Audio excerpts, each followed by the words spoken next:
And on Tuesday night, out is Esteban Ribovics, and in is, wow, it's Bahia, Brazil's own Kaynan Kruschewsky. No, not Coach Kruschewsky, but it's Kaynan Kruschewsky. And Matt, I'm really excited about this fight. I mean, for Kruschewsky, what an amazing calendar year it's been. You go back to December of last year, he captures the Jungle Fights lightweight strap. He defends it earlier on in 2023. It sets him on a collision course for Dana White's Contender Series just back in September, and he picked up a big-time win over there. First-round submission win over CFFC's Dylan Metello. I mean, a first-round submission win. It was a back-and-forth fight, and that really is the hallmark of Kruschewsky's game. He's a really, really interesting guy to watch, and if you look at it overall, Matt, he competes out of Equipe Vieira Black Team. And a lot of MMA fans, they probably feel like, well, is that one of those come-up gyms out of Brazil? It really is, because who's one of his main teammates? It's that dancing man. It's Claudio Ribeiro, and they've been buddies. You can see it over on their respective Instagram. They've really been pumping each other up, and I found it really interesting, Matt. Like, I'm going down and a little bit kind of behind the fourth wall. Let's break it down for the folks. When I looked at this fight, I said, well, okay, Elves Brener, I wasn't sold on him coming into the UFC. I wasn't sold on him, especially against Zubair Tukhugov as an underdog. And then what happened? And he proved me wrong. And then he goes out there against the greatest to never be, Guram Kutateladze, and he's able to withstand the punishment round 1, round 2. He wins round 3. So I thought, okay, for Kaynan, I'm going to go through, I'm going to do the deep dive on the record. And overall, it's a shiny record. Dana White alluded to it after the Contender Series fight, but 15 fights, 15 wins, the 1 loss, the 1-0 contest. He's got so many finishes, and then you get down through it. 13 of 15 wins by finish, 4 of them by knockout, and then, of course, 9 by submission. 6 of them in the first round. So you look at, well, what's the method of victory by submission? Because for Elves Brener, the funny thing coming into the UFC was Brener was billed as this Muay Thai fighter, but then you look at his record, he's winning all the fights by submission. Exactly. That doesn't really jive. Kaynan, you look at him, I mean, I would bill him as a boxer. He's a very upright striker, and that's the thing, too. When you look at his Tapology record, you see all the stoppage wins, and you see that the majority of them are by submission. So I was really excited to do the deep dive on his record, and then all of a sudden he goes in there, he's got a high guard, he's walking his opponents down. You can't really judge the book by its cover in his case. For Kaynan Kruschewsky, you look at him, and he's got all those submission wins. 9 of them by submission. And then there's 5 by guillotine and 4 by rear naked choke. And I think to myself, okay, is this guy a one-trick pony? He's kind of a one-trick pony. But the tricks that he does really well. Exactly. And when we talk about his stance, I can go through all of these fights. And this is the big thing about this one that I want people to take home with them. A lot of people reached out to me. Thank you. For the Eduarda Ronda fight. The Eduarda Moura fight where she's fighting Montserrat Conejo Ruiz earlier on in this card. You can find one amateur fight that she had, 1 pro fight that she had, and then a Contender Series fight. If you have 9 pro fights and I can only find 2 pro fights, that's bad. For Kaynan Kruschewsky, he's competed with Jungle Fights, the LFA, Dana White's Contender Series, Cage against Alexei Manikivi, and if you want to see the most disgusting knockout, it's his fight against Manikivi, where he wins the first half of that round. He's winning. He drops his hands. Manikivi hits him with a right hook from hell. And it's just like that shot, like our guy from Varennes, Quebec, Canada. You know him. The old White Lion hit against Gabe Green. That was the strongest non-knockout blow that I've ever seen. Kruschewsky got knocked down like a sack of potatoes. And it was one of those fights where he's coming from Brazil, fighting in Finland against the Finnish guy. And that actually set up a big-time fight for Manikivi against Mason Jones. But for Kruschewsky, the tape's out there. He's got a steady 1-2. He gets hit like it's going out of style. And the weirdest part about it for him, and he does do a lot of guard pulls for guillotine. I can't stress that enough. He's won a title fight doing that as well. Exactly. But for Kaynan Kruschewsky, I looked at him body type-wise, said, okay, guy's 32. Dana White's going to have something to say about that. He's 6 feet tall. He's got a decent reach on him. Well, where's all the weight distributed? And my comp for him, not just in looks by tattoos, but by size. He's pretty tall, to be fair. He's got skinny legs, and he's barrel-chested. He looks just like Yancy Medeiros in a cage. Not only Manikitty, but you've also got to bring up Adriano Martins, another recognizable name on that resume, and that was the nice thing to go back and see, right? Not only is he 15-1, I will say this, a lot of the opponents he has beat on the way up to the UFC aren't great. They do have padded records themselves or negative records, but he does have a couple names on there that are nice to see to his credit. So for Kruschewsky, you go down through it, you look at the Dylan Mantello win that he had on Contender Series here, a month and a half ago? Yeah, it wasn't long at all. He's a big favorite in that fight. He's more than a 2-1 favorite in that one. You see them start out, he's working that one too. And he pumps that jab, but he'll also mix it up with the left hook. And if he can't find his distance, Kruschewsky will go out there and he'll initiate the action. He'll throw a flying knee. He's always trying to do something. He's an orthodox stance. He never switches southpaw, and he always cuts the cage with a leg kick. This is the big issue I saw in his game, though, and I hope you'll agree with me on this. What he does is, he's a very tall guy for this weight class, and I actually think at 165, it's going to benefit him a little bit more, because he is a big guy for 155, and I think that added 10 pounds, again, it might not be a lot, right? You don't look at it as another weight class, but it's pretty close to welterweight, and for a guy who is one of the bigger lightweights you'll ever see, I think ever so slightly it might favor him in this matchup, but this is the Achilles heel I saw in his style. He loves to throw that jab from far away. You bring up the 1-2, it's a combination he goes back to over and over again, but he throws the jab, and then instead of throwing anything behind it to close the distance, he'll throw the jab and walk in chin first, and it's a little bit concerning to see because he got hit quite a bit on that Contender Series fight. I know he won it, it's great and all, but he was hit quite a bit, so I watched that fight and I went back and I thought, okay, is that a weakness that you see fight after fight? It is. He does a really good job at that long range because he is such a big fighter for the weight class, but he likes to throw the jab, and if there's no power shot after it, he does have a tendency to walk into the pocket with his hands down, and that does concern me if he's not able to get some of those takedowns, because I love the jiu-jitsu. He has great offensive jiu-jitsu in terms of he knows what he's looking for, right? He likes the neck, not only defensively, but offensively in terms of the rear naked choke, and those are nice things to see, but you do worry about, hey, what happens if the fight isn't put into those positions where you know he's going to succeed? And again, he's a good striker. He's got good jiu-jitsu. You go down through the list, and again, there's a lot of fights that you can find. I watched the last 8 of them tonight that we're taping this on Wednesday night. Dylan Mantello, he goes out there, they stand, they bang, he gets hit by a big hook, and then all of a sudden, he's going out there hurting his opponent. He gets he gets it down, and then once his opponent spins over... Just a great one-round fight. He's got 2 legs wrapped around the one of Mantello, and he gets the rear naked choke in and finishes him. His fight before that, Jungle Fights, he is already the champ. He's defending his belt against Terry Lucas, who was 5-1 at the time. Terry Lucas, for 3.5 rounds, does nothing. He stands there, he defends, he shells up. He looked like a guy that didn't even want to be in a fight. I swear to you, I've seen amateur fighters that are better than Terry Lucas. And Lucas backed away. In the 5th round, he went for it, but it was too late because Kaynan Kruschewsky was going out there. Again, as I say, when his opponent tries to circle away, if you circle to his non-power side, he pops the jab at you, so you can't go past his jab. If you go to his power side, he doesn't just swing power shots. He throws the leg kick to try and slow you down to then lull you into his range. He's this is one of those guys that he either hangs around and fights a lot of unranked guys for a while. He's not like an Eduardo Garagori type that's in today, gone tomorrow. I think he could have 4, 5, 6 fights in the UFC, makes it past his initial stage. I think he'll get wins at the UFC level. He reminds me of a solid bench player that could be around a long time in the NBA, or like a third liner in the NHL. Like Lou Williams. Lou Williams was a 6-man and could do things that would wow you. Wasn't he? Kaynan Kruschewsky, on the other hand, does no one thing that wows me at all. Boucher, perhaps? He's not special. He's got good cardio. He's technically sound. He's got a really good chin. I know I saw him get knocked out by Manikitty, but that was hands down giant knockout punch, and he got finished. That's fair. But the Terry Lucas fight, he showed me he had the fundamentals. The fight against John David, you can go find it on YouTube. I think it's funny as hell if an English person's called John David by his nickname the whole time. It's even funnier when guys in Portuguese are going, John Snake, the whole fight. But John Snake beat him bad in the first round.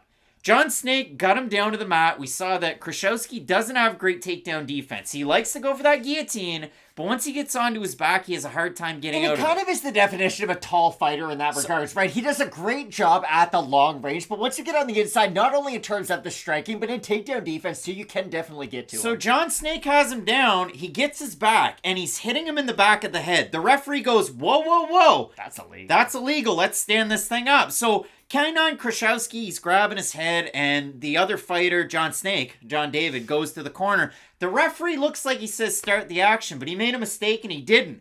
John Snake goes across, hits him right in the head, and then the ref's like, whoa, whoa, whoa, no, I didn't actually mean that. Great blunders. John David is one of the best one-round fighters I've ever seen on the regional scene. That's because why he's 10-5. after the first round, second round, third round, fourth round, he had nothing. However, second round, third round, fourth round, neither did Kruschewsky in that one. He kind of got beat down in the first. In the fourth round, where you have the win for the title, they're just going rock'em sock'em, and it looks like John Snake's going to finish him.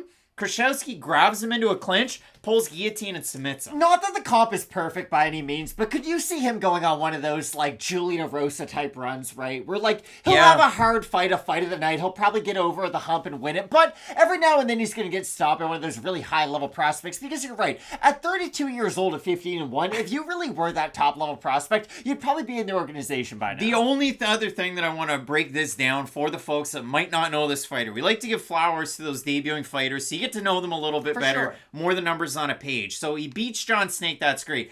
To answer your question, the Dana White quotable after the show, he said, and I quote, because maybe he watches the show, you know how I always talk about 32-year-old contenders? Wow, does he says he's 15-1, so when I talk about guys that are too young or guys that are too old, what I like about this guy is I know that this guy, I can throw him right in the mix. And that's really the thing with him. I don't know if he could hang with top guys. Like, you have Victor Hugo on this card that they're like, yeah, we could throw him in. And he's saying before his fight, I could fight top 5 guys right now.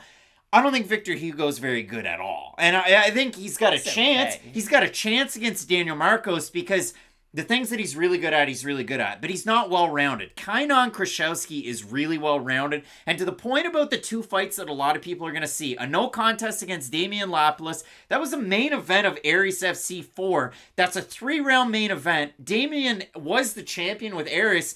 But don't forget, earlier on in May this year, and I'll throw the tweet up there from Stephen Kelleher that runs Topology, Damian Lapilus had a bunch of fights overturned to losses, and one to a no contest because he tested positive for a banned substance with the French MMA Federation.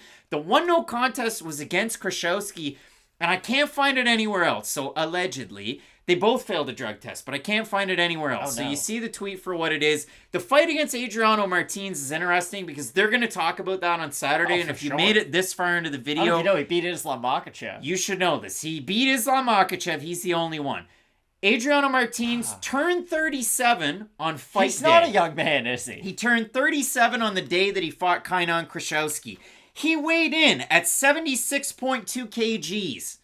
So Kaynan came in and weighed 70.2 kgs, the limit, and Adriano came in really heavy. And as the fight went on, the announcer said, well, the reason why he missed the weight, his father passed away in camp. It's sad, but that's what happened. So ultimately, they have a really close fight. It's a 29-28 out there for Kruschewsky. He ends up beating Martins. It was a close one, but it was the leg kicks that really hurt Martins. Yeah. And Martins couldn't switch from southpaw to orthodox as he wanted to. The fight against Lapilus, again, although it's a no contest, 29-28's out there for Lapilus. Very competitive, close fight against a guy with a lot of experience. So, Matt, when we have a look at this one, we look over on Topology, we see what the fans are thinking.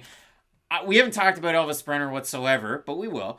I'm going to say over under 75% Brener because he's got that high from that last win. I think they're going to be over, and I guess I'll take it from here because I had him to win the original fight against Esteban, even though I was really excited for that fight. And I think we both agreed that was going to be in contention for fight of the night come Saturday because it's just a well-matched fight with 2 fighters who they have really high ceilings, I think, but also a lot of question marks surrounding them as well. So that fight was going to give us a lot of answers. But for Brener, and you kind of brought this up, right?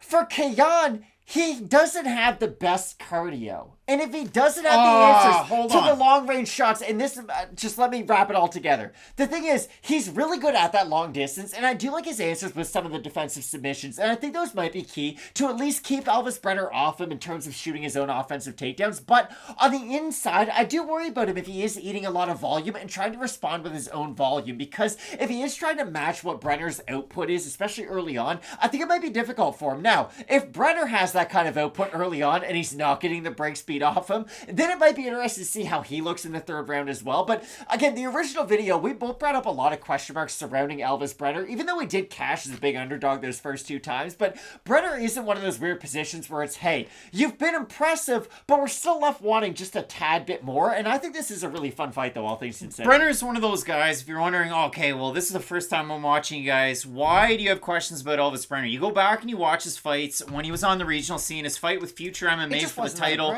against Gabriel Santos. His takedown defense was pouring. Santos has that crazy fight against Laurent Murphy. Even though he's shown that his offensive grappling has been so good, the takedown defense, it was really concerning. And he does have a litany of different submissions to his name, arm bars, triangle chokes. He's got pretty well everything. And we've seen his stick-to-itiveness in the fight against Tukhugov. I'll go to my grave thinking that Tukhugov won that fight, but he was able to rally back, loses round 1 handily, loses round 2. Guram didn't have anything left in the tank. We know his injury woes, but when you bring down one guy, you got to prop up Brener for being able to finish that walk-in elbow to drop him, and he cowered. That was like an oh my goodness. And Brener finished him. So to get back to the Tapology votes, folks, 502 of them, 86% Brener, 55% by knockout. And when there's these short notice fights that are thrown together, you usually tend to go with the fighter that was in camp getting ready. You kind of peppered it in there. This is at a catch weight of 165 pounds, so it's a super lightweight fight. And Kruschewsky's a big guy for 155, right? So again, I do want to bring up the fact that I think if you're going to look into the weight, if it benefits anybody, it's probably him. And people saying that, okay,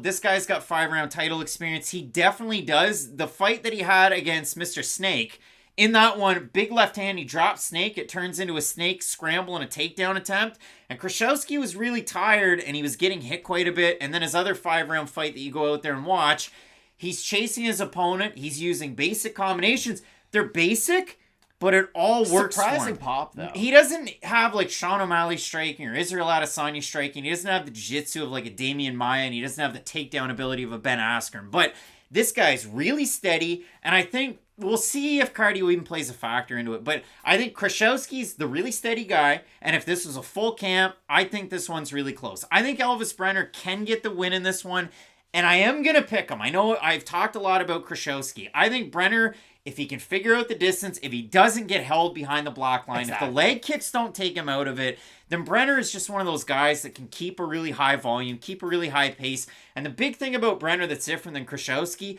Brener hits all 3 levels. Kruschewsky doesn't attack the body at all. And I went through, in all of these 8 fights, he attacks the legs, he attacks the head, and every now and again, he'll mix in a different look to the body, but he doesn't attack the liver or the right side at all. So I think Kaynan Kruschewsky could come into this one, just like I thought with Esteban Ribovics, and beat Elves Brener, and it wouldn't surprise me at all, because I'm not high on Brener at all. So I would call this one a pop and popcorn fight, but for the reasons that I mentioned, I do have Elves Brener in this one. I have Elves Brener in this fight, but side note, there's a trial on Xbox for the new UFC game, right? I haven't bought it yet, but I downloaded the trial to give it a try. 57 fighters that are non-legends. Did you know Thomas Almeida is still in the game of UFC 5? You didn't see my tweet. Tom Breeze is in the game. Paige Van Zant's in the game. I had more jokes on the way, but it was just really funny to see some of the fighters that were included. I do have Elves Brener in this fight, but for Kruschewsky, I agree with you. I think he can have some memorable fights. Will he win all of those fights? Maybe not, right? There's guys like Marco Polo Reyes. He had memorable fights. Did he win all of them? Not really, but still. I think Kruschewsky, with his skill set, he has those great defensive submissions. I do like his offensive game, at least getting to the back when he's able to get that dominant position on the mat. And his boxing combinations, if he's ever able to build on more of those, right? Land some of those body shots. Land more than just the 1 and the 2 and start landing in more combination of 4, 5, 6 shots in a row. Then I do think he has a game that you can build upon, but I don't think he's going to get the win over Brener. Go watch these Kruschewsky fights. Do the same for Elves Brener. I tell anybody that, tell my friends that, tell my brother that. But I would also say, please, watch that John Schnake video. It's hard not to burst out because laughing in when the you say first John Schnake. round, there's a Mike Goldberg reaction to where Kruschewsky's completely in a rear naked choke, and the guy on commentary, I understand Portuguese enough to where he's like, it's all over! And then it's not, and Kruschewsky gets out of it. So make sure you watch that one. Illegal strikes to the head, and illegal strike all the way across the cage. It's just craziness with jungle fights. And Walid Ismael somewhere in the back watching that one, or cage side also. Both of us going with Elves Brener. Hopefully enjoyed the video. Some deep down dirty analysis on the only two Brazil versus Brazil going at it this weekend. You have São Paulo State's own Kaynan Kruschewsky is adopted home there at Ribeiro Black Team. Elves Brener representing Shoot the Box Diego Lima. Enjoy the fights coming up this weekend. Question Mark kicks 2 hours before the prelims. You're going to want to keep it locked in with Fight Night Picks, we always say. Let's get into it.